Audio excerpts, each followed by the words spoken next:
Can you believe there's a country in Asia that's smaller than the state of New Mexico? Yet it's made up of more than 7,000 islands, speaks over 170 languages, and still manages to smile through dozens of typhoons every single year?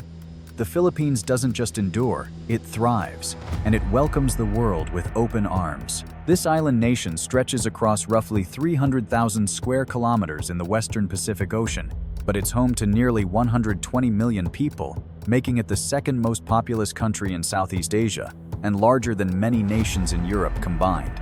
Here, you'll find dramatic coastlines, fiery volcanoes, lush rainforests, and beaches so pristine that UNESCO has recognized them as World Heritage Treasures. All of this packed into a nation often called the Storm Shield of Asia. So what exactly makes the Philippines such a one-of-a-kind country that leaves the whole world curious? Stick around because we're about to dive into 15 fascinating facts that might just change the way you see this remarkable place. And a quick note before we begin. This video includes many local place names and cultural terms from the Philippines. Some of them can be tricky to pronounce. And while we've done our best, there may be a few slips along the way. Thanks for your understanding, and if you're familiar with the correct pronunciation, we'd love for you to share your knowledge with us in the comments below. Number 1. The island nation of natural disasters. What happens when paradise sits right on the world's most dangerous fault line? That's the Philippines for you. Perched on the Pacific Ring of Fire, this country is home to more than 300 volcanoes, 24 of which are still active. Mayon Volcano, with its almost perfectly symmetrical cone, erupts so often that locals joke it's just keeping the island awake. And when it does, tens of thousands of people have to pack up and run. But volcanoes are only half the story. Every year, about 20 typhoons slam into the archipelago, with at least 5 causing severe destruction. In 2013, Super Typhoon Haiyan tore through the islands with winds topping 315 kilometers per hour, killing over 6,000 people and leveling entire towns. Yet here's the twist. Instead of breaking down, Filipinos call their homeland the Typhoon Shield of Southeast Asia. It's as if the nation sees itself as a superhero, taking the hits so its neighbors don't have to. When I think about that, I wonder how can a place constantly battered by nature still hold on to such unshakable resilience? Could it be that the storms shape not just the land, but also the spirit of the people who live here? Number 2. The most beautiful women in Asia. Ask anyone who's traveled through Asia, and you'll often hear the same thing. Filipino women are unforgettable. What makes them stand out isn't just appearance. It's the rare blend of Eastern charm and Western influence that history left behind. With slightly sun-kissed skin, expressive dark eyes, and elegant features shaped in part by centuries of Spanish colonization, they embody a beauty that feels both familiar and unique. But here's the fascinating part. It's not only about looks. Filipino women have conquered the global stage, winning a total of 15 crowns in the world's biggest beauty pageants. In fact, the Philippines is the only Asian country to have claimed all 4 major international titles: Miss Universe, Miss World, Miss International, and Miss Earth. That puts them just behind Venezuela and the United States in the global beauty rankings. Beyond the spotlight, they're known for confidence and independence. Studies show nearly half of senior management positions in the Philippines are held by women, an astonishing figure unmatched anywhere else. And yet, they remain deeply rooted in family traditions, balancing modern ambition with the grace of home-centered values. Every year, around 20,000 Filipino women marry foreign husbands, most often American men. It's not surprising, thanks to their cultural adaptability, warm smiles, and excellent English, they blend easily into life abroad while keeping their heritage alive. When I think about this, I ask myself, could it be that what truly captivates the world isn't just beauty on the surface, but the quiet strength and resilience that Filipino women carry with them everywhere they go? Number 3. The love for texting and singing. If there's one thing you'll notice quickly in the Philippines, it's how much people love to stay connected. Back in the early 2000s, this nation earned the title of Texting Capital of the World. Imagine this. When the population was only around 80 million, Filipinos were already sending more than 200 million text messages every single day. That's more text than the United States and Europe combined at the time. Fast forward to today, and the habit hasn't faded. With the rise of apps like Messenger, Viber, and WhatsApp, Filipinos now send close to 400 million messages daily. It's not just about convenience, it's a reflection of how deeply communication and personal connection are woven into everyday life. And when they're not texting, they're singing. Karaoke isn't just weekend fun here, it's a lifestyle. From small family gatherings and birthday parties to buses, street corners, and even weddings and funerals, you'll find karaoke machines lighting up the night. Few people realize it was actually a Filipino, Roberto del Rosario, who first patented the karaoke system in 1975. In 2008, Manila even hosted the world's largest karaoke event, with over 160,000 people singing together, earning a Guinness World Record. But here's the twist. One song, My Way by Frank Sinatra, became so competitive that fights sometimes broke out over who sang it best. Some venues eventually banned the song just to keep the peace. When I think about that, I can't help but smile. In the Philippines, music isn't just entertainment, it's a way of life. And maybe that's the secret. In a country battered by storms and hardship, singing together is how people remind themselves that joy still belongs to them. Number 4. The name Philippines and its colonial legacy. Every nation's name tells a story, but few are as ironic as the Philippines. Unlike countries that proudly carry native words, this archipelago was named after a king who never set foot here, King Philip II of Spain. In the 1500s, the Spanish explorer Ruy López de Villalobos christened the islands Las Islas Filipinas in his honor. Imagine that. An entire country permanently branded with the name of the man whose empire ordered its conquest. For more than 3 centuries, Spain ruled the islands, reshaping everything from religion to architecture. Churches, fiestas, and Catholic traditions became woven into everyday life. Even today, nearly 90% of Filipinos identify as Christian, making this the largest Christian nation in Asia.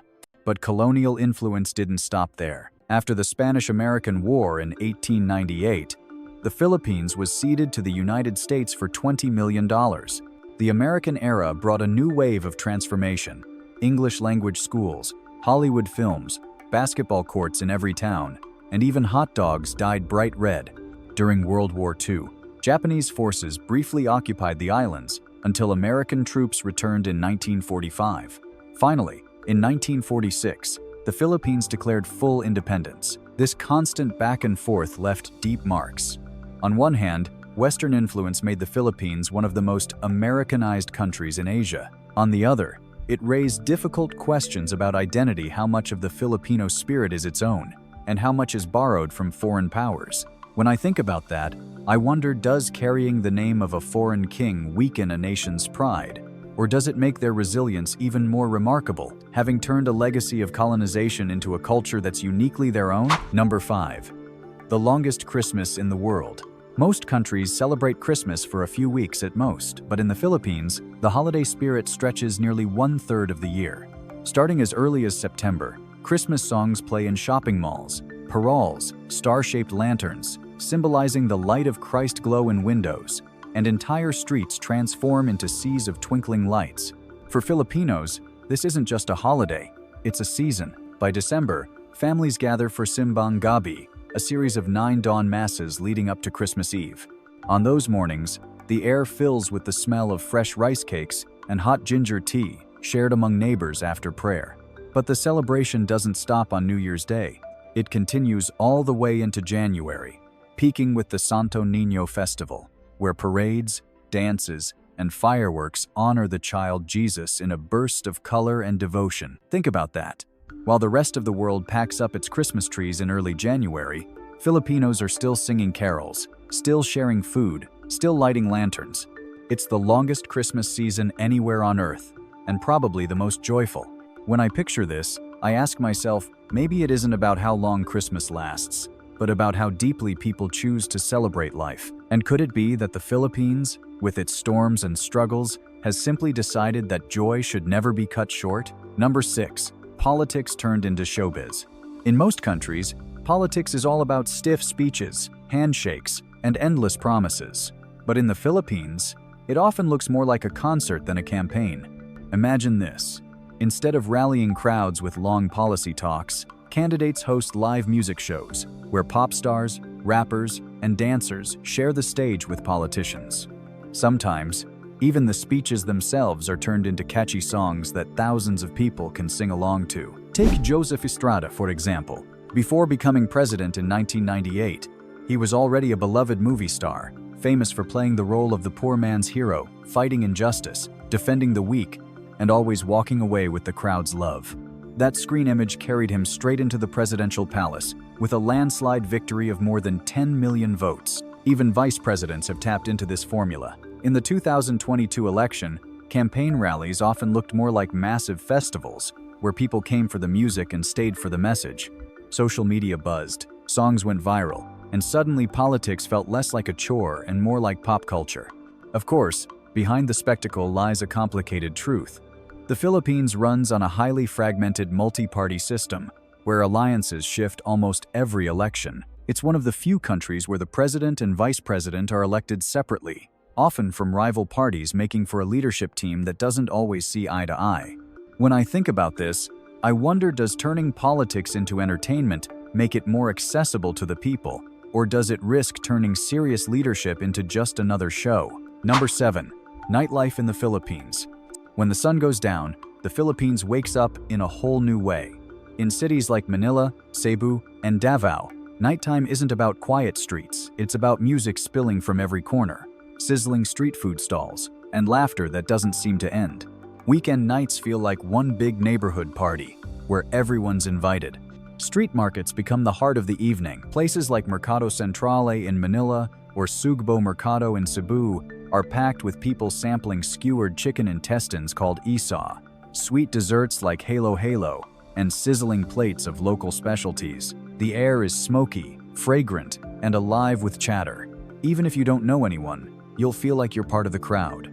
But nightlife here isn't just about food. The Philippines has one of the most vibrant club and bar scenes in Southeast Asia. In Makati and Bonifacio Global City, neon lights pulse to the beat of live bands and international DJs.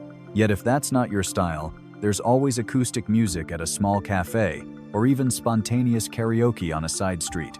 And for those who prefer something quieter, a stroll through Manila's Intramuros district under golden lanterns feels like stepping back in time, with cobblestone streets echoing under the wheels of horse-drawn carriages. In coastal towns, the sound of waves replaces the music, and torchlit beach parties in Boracay bring fire dancers under the moonlight. What strikes me most is the variety. Whether you want the chaos of a street festival or the calm of a midnight walk by the sea, the Philippines gives you both. And I can't help but ask, doesn't that say something about the spirit of the people, always finding joy, whether in noise or in silence? Number 8. An economy built on remittances and outsourcing. At first glance, you might not expect the Philippines to be an economic heavyweight. It doesn't have massive oil reserves or endless factories like some of its neighbors. But here's the surprise. The country has one of the fastest growing economies in Southeast Asia. And much of that strength comes not from resources, but from people. Over 10 million Filipinos live and work abroad, from the United States and Europe to the Middle East and Japan. Every year, they send home more than $36 billion in remittances, nearly 1/10 of the nation's GDP. That steady flow of money fuels everything from daily family expenses to housing, education, and even local development. In fact, it's so vital that some rural towns survive almost entirely on the earnings of relatives working overseas. But it doesn't stop there. The Philippines has also become the global hub for business process outsourcing. Call centers, tech support, accounting, even data analysis. The industry employs more than 1.5 million workers and generates around $32 billion annually. Thanks to excellent English skills and a culture that values hospitality, Filipinos have even surpassed India in some sectors of the outsourcing world. On top of that, the country plays a hidden but critical role in the global tech supply chain. More than half of its exports are electronics, especially semiconductors and microchips that power everything from smartphones to cars.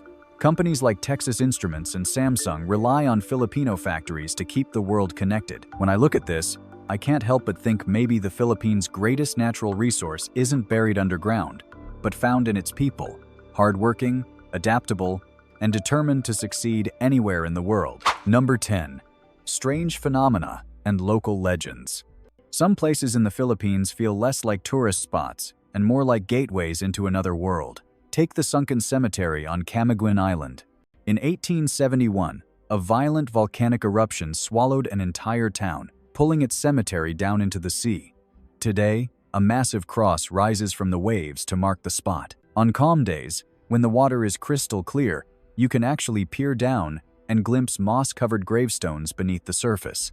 Divers describe it as swimming through history, surrounded by coral and silence so deep it feels like time itself has stopped. And then there are the chocolate hills of Bohol, a geological riddle spread across more than 50 square kilometers. Imagine thousands of cone-shaped hills, nearly identical in size and shape, stretching to the horizon. In the dry season, the grass covering them turns brown, making the entire landscape look like giant drops of chocolate scattered by the gods. Scientists say erosion of ancient limestone created them millions of years ago, but no one has been able to fully explain their perfect symmetry. Local folklore offers another answer. Some believe they're the hardened tears of a heartbroken giant. Others say they're remnants of a battle between titans. Standing there, you can almost believe both science and legend. The silence between the hills as eerie wind seems to die down, and the valleys feel frozen in time. It's a reminder that nature still holds mysteries far beyond our full understanding. And when I think about it, I wonder maybe what draws travelers here isn't just beauty, but the feeling that the earth still has secrets, waiting quietly in the heart of the Philippines. Number 11. Unique transportation. Step onto the streets of Manila or Cebu, and you'll see one of the most colorful rides in the world, the jeepney. Born out of leftover American military jeeps after World War II, locals extended the chassis, added benches, and painted them with neon colors, religious slogans, and even superhero art. For decades, jeepneys were the backbone of urban transport, carrying millions of Filipinos every day for just a few cents a ride. Climbing into one feels less like catching a bus and more like joining a moving piece of street art. But the Philippines isn't just about roads. With more than 7,000 islands, water is just as important as asphalt. Ferries crisscross the archipelago, connecting remote communities and carrying everything from passengers to livestock. Some are massive floating hotels, complete with cabins and restaurants, while others are small wooden boats that locals rely on for daily life. For travelers, drifting across the sea on a ferry at sunset offers one of the most unforgettable views of the islands. Airports here also reflect the nation's character. Manila's Ninoy Aquino International is the busiest hub, buzzing day and night. But fly into Cebu's Mactan International, and you'll see something unique. Its Terminal 2 is built almost entirely from wood, creating a warm, eco-friendly welcome that feels very different from cold glass and steel terminals elsewhere in the world. Transportation in the Philippines isn't just about getting from point A to point B. It's about experiencing the spirit of the country. Colorful, resourceful, and always a little bit unpredictable. When I think about it, I wonder if the way people move around says something about their culture. Then doesn't the Philippines prove that travel itself can be an adventure long before you reach your destination? Number 12. Food and festivals of the Philippines. If you want to understand the soul of the Philippines, start with its flavors and celebrations. Food here is never just food, it's memory, community, and identity served on a plate. Take adobo, often called the national dish. Chicken or pork simmered slowly in vinegar, soy sauce, and garlic until it's fall-apart tender. The aroma fills kitchens everywhere, reminding Filipinos of home no matter where in the world they live. Then there's balut, the fertilized duck egg that shocks many travelers. To locals, it's a protein-packed snack. To visitors, it's a test of bravery. People joke that if you can eat balut, you're officially Filipino. For something comforting, there's sinigang, a sour tamarind soup that hits the perfect balance between tangy and savory, especially on a rainy day. And when it's time to celebrate, lechon takes the stage. A whole roasted pig with crispy golden skin and juicy meat inside, often the centerpiece of weddings, birthdays, and festivals. Even the daring dishes, like Tamaloc's slippery mangrove woodworms eaten raw with vinegar, say something about the Filipino spirit, bold, fearless, and willing to surprise you. But if food is the heartbeat, festivals are the dance steps. The Sinulog Festival in Cebu brings millions into the streets every January, with dancers in radiant costumes moving to drums that shake the ground. In Lucban, the Pahiyas Festival turns entire houses into art pieces decorated with vegetables, fruit, and colorful rice wafers. Aiklan's ATI Atihan roars with non-stop drumming, black body paint, and wild dancing in honor of the Santo Niño and the ATI people. And up in the mountains of Baguio, the Panagbenga, or Flower Festival, transforms the city into a garden of moving floats covered in blossoms. Standing in the middle of it all, you realize that Filipinos don't separate food from festivals, they blend them. Every feast is a celebration, and every celebration has a feast. And maybe that's the secret. In the Philippines, joy isn't reserved for special occasions. It's cooked, sung, and danced into everyday life. Number 13. Life hacks for tourists. Dreaming of living or traveling in the Philippines? Here's the good news. Life here can be surprisingly affordable, but only if you know the tricks. Start with housing. In the center of Manila or Cebu, a one-bedroom apartment might cost around $500 to $650 a month. Step just a little outside the city, and that price drops to $200 or $300. It's a reminder that in the Philippines, your lifestyle is as flexible as your budget. Transportation is just as kind to your wallet. A ride on a jeepney costs only a few coins, while buses rarely cross the $1 mark. Even taxis or grab rides usually set you back only $2 or $3 for short trips. But remember, always check the fare or stick to ride-hailing apps to avoid being overcharged. Food. This is where the Philippines shines. A steaming bowl of noodles or a plate of grilled street food can cost barely $1. Sit down in a restaurant, and a good meal often runs between $4 and $8. And if you prefer cooking, groceries for an entire month can be covered for as little as $150. Add utilities like electricity, water, and high-speed internet, and you're looking at an extra $60 or $70. Of course, saving money is just one part of the story, staying safe and healthy is the other. Always keep bottled water on hand. Tap water isn't reliable here. The tropical sun is no joke either, so carry sunscreen and hydrate constantly. In busy markets or bus stations, use a crossbody bag and keep your phone close. Scams are rare, but they happen, so trust your instincts and avoid too good to be true offers. And one more life hack, get a local SIM card as soon as you land. With more than 7,000 islands, losing connection is easy. Having data means you can call a ride, check maps, or simply let family know you're safe. When I think about it, these hacks aren't just about surviving, they're about unlocking freedom. Because once you master the rhythm of daily life here, the Philippines stops feeling like a foreign country and starts feeling like home. Conclusion. The Philippines is a country of contrasts where storms rage but people still sing, where Western influence runs deep yet local traditions remain unshakable, where a simple street snack can test your courage as much as a typhoon tests resilience.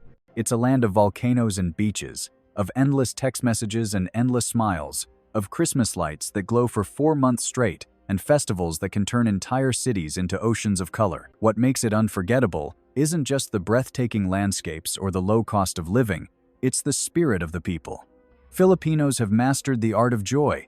They celebrate not only the big victories but also the small moments, weaving music, food, and laughter into daily life, in a way that makes even the hardest days feel lighter. And so I wonder, maybe the real reason travelers fall in love with the Philippines isn't because of what they see, but because of how this country makes them feel.